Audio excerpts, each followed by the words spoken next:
Welcome back to The Explainer. Today, we're stepping into an absolute high-stakes, ancient geopolitical thriller. Seriously, forget whatever you think you know about ancient history because today, we're looking at a complete masterclass in strategy, power consolidation, and raw survival, all drawn directly from the ancient epic, the Mahabharata. We're essentially opening an ancient intelligence briefing on one of the most terrifying empires of the ancient world. Let's dive in. Okay, so here's the situation. Picture this. How do you conquer the ancient world when its most powerful, deeply entrenched dictator is standing right in your way? Our protagonist, King Yudhishthira, has this massive, world-spanning ambition, but there's a seemingly invincible obstacle blocking his path to total sovereignty. To really understand this ancient power struggle, we're going to break this briefing down into 5 key phases. The ultimate imperial ambition, Jarasandha's reign of terror, the Great Migration, the impregnable fortress, and finally, the only path forward. Starting right off with Phase 1, the ultimate imperial ambition. The ultimate goal here is something called the Rajasuya sacrifice. Now, this isn't just some run-of-the-mill ceremony. Think of it as the ancient equivalent of declaring a total global monopoly. By completing this ritual, a king formally claims paramount sovereignty over literally all other rulers in the universe. But obviously, to claim that title, you have to actually be the undisputed heavyweight on the board. Just think about the stark contrast in the geopolitical landscape at this time. On one hand, you've got your traditional warrior kings, dynasties like the Ayla and Ikshwaku, but they're completely fractured, scattered into hundreds of divided little kingdoms all over the earth. And then, on the other hand, you've got King Jarasandha in Mathura. This guy has entirely upended the traditional order. He hasn't just defeated a few rivals, he's completely overwhelmed the board, establishing a unified, undisputed supremacy. The entire political system is broken, and Jarasandha is the exact guy who broke it. Which brings us to Phase 2, Jarasandha's reign of terror. You really have to ask yourself, how does one single guy control the entire ancient world? Well, his alliance network is basically an ancient, terrifying syndicate of warlords. It's like an Avengers-level threat, but for the bad guys. His generalissimo, Sisupala, commands the armies. He's got a guy named Vaka fighting as his disciple using literal powers of illusion. Regionally, Magadha rules the west with unlimited power, and Bhishmaka governs a full fourth of the known world. This isn't just an army, right? It's an unprecedented consolidation of regional superpowers, and they're all bowing to one man. And his tactics? They're an absolute masterclass in autocracy. He doesn't just rely on brute force. He chokes out his rivals economically by overpowering their prosperity. By setting up his absolute sovereignty right in the Middle Earth, in Mathura, he builds this unbreakable central hub. From there, he deliberately sows disunion among his enemies. Divide, bankrupt, and conquer. It's that simple and that brutal. So, what's the fallout of all this? That's Phase 3, the Great Migration. The sheer scale of Jarasandha's power grab caused a massive, unbelievable refugee crisis among the elite ruling classes. We're talking 18 entire tribes of Bhojas, along with the Sorcianas and Salvas, completely abandoning their ancestral homelands and fleeing west.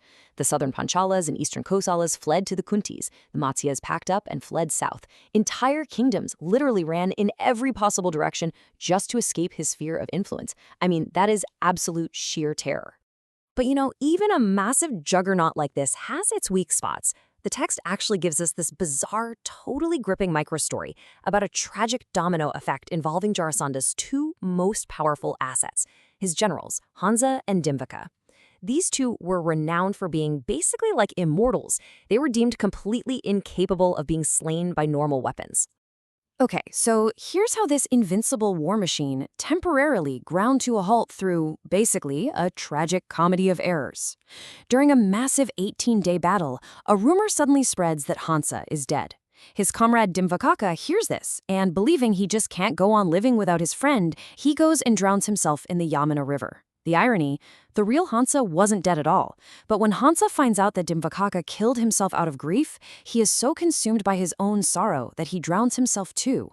In one fell swoop, Jarasandha loses his 2 most invincible weapons to a rumor, and he has to return to his kingdom with an empty heart. Now you'd think losing his top guys would be the end of the tyrant, right? Wrong. The widows of these generals demanded revenge, and Jarasandha just renewed his aggressions. Lord Krishna perfectly captures the grim reality of this juggernaut later on. The Yadavas actually calculated that even if they fought Jarasandha continuously with their absolute best weapons, they wouldn't make a dent for 300 years. Conventional warfare was mathematically useless. Faced with this literally mathematically unwinnable war, we move to Phase 4, the impregnable fortress. Krishna and his people realized they had to make a highly strategic retreat. Mathura was just way too vulnerable. So they divided up their wealth into highly portable portions and fled out west to a city called Kusathali.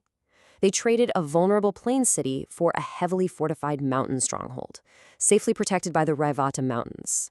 They rebuilt the fort there, making it so strong that the text claims it became impregnable even to the gods. To really grasp how terrified they were of Jarasandha, I want you to think about a staggering number, 18,000. That is the exact number of brothers and cousins from Krishna's race whose absolute sole employment was to defend these new fortifications. That is a massive, highly dedicated defensive force drawn entirely from just one royal lineage. And honestly, the specs of this Gomanta mountain defense grid are just wild. It was massive, measuring 3 yojanas, which is roughly 24 miles in length. Within every single yojana, they set up 21 armed posts. They built 100 arched gates, and the entire operation was commanded by 7 Atirathas and 7 Maharathas. Think of them as the ancient equivalent of elite, top-tier armored generals. This is an entire civilization gearing its entire existence around surviving an attack from just one man. Which finally brings us to Phase 5, the only path forward for King Yudhishthira's ultimate ambition. Remember, Yudhishthira wants to pull off the Rajasuya sacrifice and become the undisputed emperor. But Krishna delivers a terrifying intelligence update regarding Jarasandha's endgame. 100. That is the number of captive monarchs currently immured in Jarasandha's hillfort. Like a lion dragging elephants into a cave, Jarasandha has literally hunted down these kings and locked them away. And he's just waiting to sacrifice them to the Lord of Uma. This leaves them with a really harsh reality. There's no political compromise here. You can't just sign a treaty. As long as the mighty Jarasandha lives, the Rajasuya sacrifice simply cannot happen. To become emperor, the Magadha Juggernaut absolutely must fall. Diplomacy is completely off the table at this point. So Krishna lays out this razor-thin, incredibly dangerous tactical sequence. Phase 1. Bypass the conventional armies entirely to infiltrate and assassinate King Jarasandha directly. Phase 2. Breach the hill fort and liberate the 100 captive kings. Only then can they proceed to Phase 3, actually ascending to power by successfully performing the sacrifice. Which leaves us with this massive, looming question. To secure peace and absolute sovereignty, Yudhishthira literally has to launch a decapitation strike against the most powerful dictator on earth, fully knowing it's going to completely shatter the existing geopolitical order. So the question for you is, are you willing to spark an ancient world war to secure the ultimate empire? Take a second to really think about the true cost of power. Thank you so much for joining me for this explainer, and keep questioning the history that shapes our world. Catch you next time.